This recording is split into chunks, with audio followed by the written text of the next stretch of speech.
One నా first రీల్కి చాలామంది యూజ్ఫుల్గా ఉంది అని చెప్పేసి చాలామంది చెప్పారు. Thank you so much. So మీరు ఇచ్చిన ఉత్సాహంతో మరొక రీల్ తయారు చేస్తున్నాను ఫైబ్రాయిడ్ యూట్రస్ గురించి. సో ఫైబ్రాయిడ్ యూట్రస్ అనేది మనకి చాలామంది ఆడవాళ్ళల్లో ఎక్కువగా కనపడుతుంది.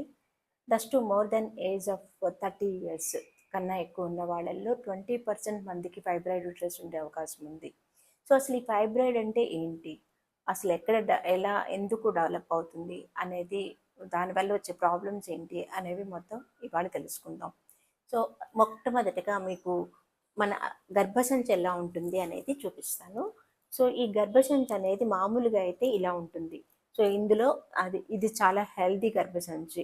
మనకి ఇది ఇది వచ్చేసేసి గర్భసంచి భాగము, ఇది మన ట్యూబ్స్, ఇవి ఓవరీస్. ఇలా ఉంటుంది మన గర్భసంచి అనేది. సో దీంట్లో మనకి ఇక్కడ ఉండేదంతా కూడా మజిల్ అనమాట. ఈ మజిల్లో ఇలాగా ఏవైనా గడ్డలు లాంటివి ఏర్పడచ్చు. సో వీటిని ఫైబ్రాయిడ్స్ అంటారనమాట. సో ఇది మన ఎక్కడ ఏర్పడుతుందో దాని మీద ఆధారపడి, దాని సైజుని బట్టి మనకి మెయిన్గా ప్రాబ్లమ్స్ అనేవి ఏర్పడతాయి. సో ఇట్లా అంటే ఏంటంటే ఈ ప్రాబ్లమ్స్ ఎలా ఉంటాయి అనేది ఏంటంటే, ఫస్ట్గా మనకి పెయిన్ఫుల్ పీరియడ్స్, హెవీ బ్లీడింగ్ అవ్వటం, పెయిన్ఫుల్ పీరియడ్స్. తర్వాత మెయిన్గా వచ్చేసేసి చాలామంది నాకు వచ్చే పేషెంట్స్ చెప్పేది ఏంటంటే పొట్ట నొప్పి కానీ బ్యాక్ పెయిన్ కానీ చెప్తూ ఉంటారు. సో వాళ్ళకి ఏంటంటే బాగా పెద్దదైపోయిన తర్వాత అవి ఒత్తిడి కలగజేసి దానివల్ల పొట్ట నొప్పి కానీ లేకపోతే బ్యాక్ పెయిన్ కానీ రావచ్చు.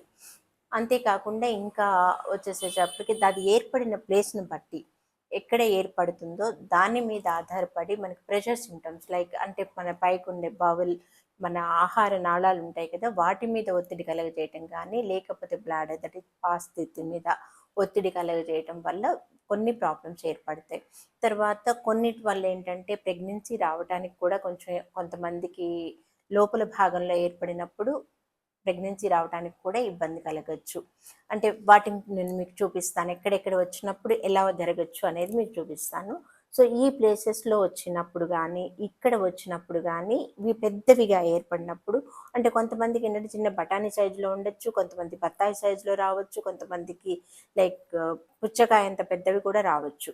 సో అలాంటివి అంత పెద్దగా అనేది, అంటే అంత పెద్దది రావాలి అని అంటే యూజువల్గా వాళ్ళు చాలా నెగ్లెక్ట్ చేసి ఉండాలి, అప్పుడు అలా ఏర్పడుతుంది. సో ఇక్కడ ఏర్పడినప్పుడు దానివల్ల ఆహార నాళాల మీద కానీ లేకపోతే మన పాస్థితి మీద కానీ ఒత్తిడి ఏర్పడుతుంది పెద్దవిగా ఉన్నప్పుడు. అలా వచ్చి లేదా బ్యాక్ పెయిన్ లాంటివి కానీ పొట్ట నొప్పి కానీ రావచ్చు.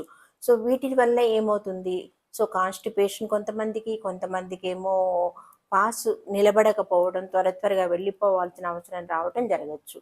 ఇంకా ఇటువైపు వచ్చే వాటిల్లో యూజువల్గా ఇబ్బంది ఉండదు. చిన్న సైజులో ఉన్నప్పుడు, ఈవెన్ ప్రెగ్నెన్సీ వచ్చినప్పుడు కూడా ఈ గడ్డల వల్ల ఎటువంటి ప్రాబ్లం రాదు. ఇక్కడ కానీ ఇవి వచ్చినప్పుడు ఎటువంటి ప్రాబ్లం ఉండదు. కానీ ఈ మధ్యలో ఉన్న క్యావిటీలో కనుక గర్భ సంచి లోపల కనుక ఏర్పడితే వాటి వల్ల గర్భం ఏర్పడటం కష్టం అవ్వటం కానీ, లేదా వచ్చిన తర్వాత కూడా ఒక్కోసారి ఎబార్షన్స్ అయిపోవటం కానీ జరుగుతూ ఉంటుంది. తర్వాత ఇంకోటి ఏంటంటే మనకి హెవీ బ్లీడింగ్ వల్ల పేషెంట్స్ చాలామంది కూడా ఎనిమియా కంప్లైంట్ ఇస్తారు, అంటే బ్లడ్ తగ్గిపోతూ ఉంటుంది. సో ఇలాంటివన్నీ కూడా దానివల్ల వచ్చే ప్రాబ్లమ్స్. సో మనం ఇప్పుడు ఎక్కడెక్కడ వచ్చింది అనేది చూసాం కదా, దాని సైజు మీద ఆధారపడి, దానికి ఉన్న పొజిషన్ మీద ఆధారపడి దాని మెయిన్ ప్రాబ్లమ్స్ అనేవి జరుగుతాయి. తర్వాత వచ్చేటప్పటికి అసలు ఎలా కనుక్కోవాలి ఈ ఫైబ్రాయిడ్స్ అనేది ఎలా కనుక్కోవాలి అని అంటే, కొంతమందిలో అసలు తెలియకపోవచ్చు. వాళ్ళు ఏంటంటే అసలు వాళ్ళకి ఏమీ డిస్కంఫర్ట్ కూడా ఉండకపోవచ్చు. అలా ఏమీ తెలియనప్పుడు ఒక్కోసారి స్కాన్లోనే ఫస్ట్ డిటెక్ట్ అవుతాయి కూడా. సో మెయిన్గా అల్ట్రాసౌండ్ స్కాన్ ద్వారా మనకి ఈ ఫైబ్రాయిడ్స్ అనేవి బయటపడతాయి, తెలుసుకోవచ్చు ఏ సైజులో ఉన్నాయి, ఎక్కడున్నాయి, దానివల్ల వచ్చే ప్రాబ్లమ్స్ ఏంటి అనేది తెలుసుకోవచ్చు. ఒక్కొక్కసారి అవి పక్కకి గనక బాగా ఎక్కువ ఇదవుతున్నప్పుడు ఒక్కొక్కసారి వాటికి అసలు ఎంతవరకు ఉన్నది ఆ డెలినియేషన్ మొత్తం తెలుసుకోవడానికి కోసం ఎంఆర్ఐ అవసరపడుతుంది.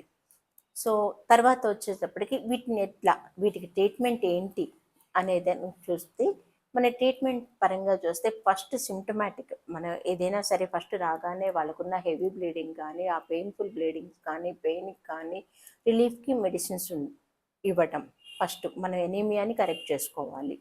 తర్వాత ఈ హెవీ బ్లీడింగ్ అనేది కరెక్ట్ చేసుకోవాలని అంటే హార్మోనల్ ట్రీట్మెంట్ అవసరపడుతుంది. ఈ హార్మోన్ ట్రీట్మెంట్ వల్ల ఫైబ్రాయిడ్స్కి అయితే మాత్రం తగ్గవండి.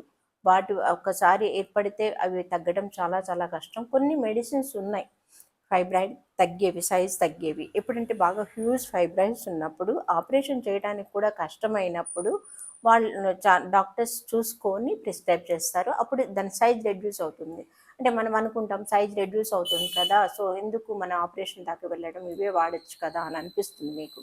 కానీ అవి వాడినప్పుడు బాగానే ఉంటుంది, కానీ ఒక 6 months తర్వాత మళ్ళీ సైజ్ రీగెయిన్ అవ్వచ్చు కొంతమందిలో. అందరిలో కాకపోయినా మెజారిటీలో మళ్ళీ రీగైన్ అయిపోతాయి, సేమ్ సైజ్కి మళ్ళీ వచ్చేస్తాయి అన్నమాట. అందువల్ల సర్జరీ బిఫోర్ ఇస్తూ ఉంటారనమాట. తర్వాత ఇంకొకటి వచ్చేసేసి ఇంకొక మెథడ్ ఉంది, అది లైక్ ఏ కాపర్ టీ లాగా అనమాట. ఇది హార్మోనల్ ఐయుడి అంటారు, అంటే ఇంట్రాయూట్రైన్ డివైస్. ఈ లోపల పెడతారనమాట, ఇట్లాగా మన కాపర్ టీ లాగానే లోపల పెడతారు. దీన్ని మెరీనా అంటారు. దీనివల్ల ఏమవుతుందంటే మనకి ఫైబ్రాయిడ్ అనేది పెరగకపోవడం కానీ, తర్వాత మన ఈ బ్లీడింగ్ అనేది కంట్రోల్ అవ్వడం కానీ జరుగుతుంది. కానీ ఇది ప్రెగ్నెన్సీ కావాలి అనుకున్న వాళ్ళకి ఉపయోగపడుతుంది. మామూలు వాళ్ళకి, ఆల్రెడీ ఫ్యామిలీ కంప్లీట్ చేసిన వాళ్ళకి మనం దీన్ని ట్రై చేయొచ్చు. అంటే దీనివల్ల ఫైబ్రాయిడ్ పెరగకపోవడం, కొంచెం ఈ పెయిన్ఫుల్ హెవీ బ్లీడింగ్స్ కంట్రోల్ అవ్వటం అది జరుగుతుంది. ఇది 5 years వరకు ఉపయోగపడుతుంది. 5 years తర్వాత మళ్ళీ అగైన్ మనం ఇంకొకటి పెట్టించుకోవాలి. అది అరౌండ్ 2,000 to 3,000 వరకు అవ్వచ్చు దాని కాస్ట్. సో అది ఎవ్రీ 5 yearsకి మనం మార్చుకుంటూ ఉండాలి. తర్వాత ఇవి ఇంకా అంటే ఇవి కొంత సైజ్ వరకు మాత్రమే ఉపయోగపడతాయండి. Say about 3 to 5 centimeters fibroid వరకే ఉపయోగపడతాయి. ఇంకా అంతకంటే పెద్ద సైజు ఉంది అని అంటే మనం ప్రెగ్నెన్సీ కావాలి అని అనుకునే వాళ్ళకి లోపల ఉంటుందని చెప్పాను కదా, దానికైతే చిన్న నుంచి ఒక కెమెరా లాంటిది పంపించి దాన్ని చేస్తారనమాట. అదేంటంటే హిస్ట్రోస్కోపీ అంటారు. హిస్ట్రోస్కోపీ ద్వారా మనం ముందు డయాగ్నోస్ చేసుకొని ఎంత సైజు ఉంది అనేది చూసుకొని దాంట్లో హిస్ట్రోస్కోపీ ద్వారా మనం సర్జరీ చేసి రిమూవ్ చేసేసుకుంటే ప్రెగ్నెన్సీ అనేది హ్యాపీగా వస్తుంది. తర్వాత ఏమన్నా అబార్షన్స్ అయ్యే వాళ్ళకు కూడా మా డయాగ్నోస్టిక్గా ఒకసారి చూసుకొని అవి ఏమన్నా ఉన్నాయా అనేది రూల్ అవుట్ చేసుకోవడానికి కూడా హిస్ట్రోస్కోపీ ఉపయోగపడుతుంది. తర్వాత ఇంకా ఏంటంటే మనం ఆ గడ్డ వరకే కూడా తీసేయించుకోవచ్చు. ఒకవేళ కొంచెం పెద్ద సైజులో ఉండి మనకి ఇంకా ఎందుకు ఇప్పుడే చిన్న వయసులోనే ఆపరేషన్స్ ఎందుకు అనుకునే వాళ్ళల్లో ఆ గడ్డ వరకే రిమూవ్ చేయొచ్చు. దాన్ని మయోమెక్టమీ అంటాము. తర్వాత ఇంకా ముందుకు వెళ్ళేటప్పటికి ఇంకా లేదు, ఫ్యామిలీ కంప్లీట్ అయిపోయింది, ఏజ్ వచ్చింది అండ్ ప్రెషర్ సిమ్టమ్స్ భరించలేకపోతున్నాం, లైక్ మన ఆహార నాళాల మీద కానీ మన బ్లాడర్ మీద కానీ ఒత్తిడి పడుతూ ఇబ్బంది కలుగు చేస్తున్నప్పుడు మనం గర్భసంచి కూడా తీసేయించుకోవచ్చు. అది మన ల్యాబ్ ద్వారా, అంటే మన చిన్న ఒక చిన్న చిన్న హోల్స్ పెట్టి వాటి ద్వారా చేసేస్తారు. అది కానీ లేదా ఓపెన్ సర్జరీస్ హిస్టెక్టమీ చేయించుకుంటే మనం దాని నుంచి రిలీవ్ అయిపోవచ్చు.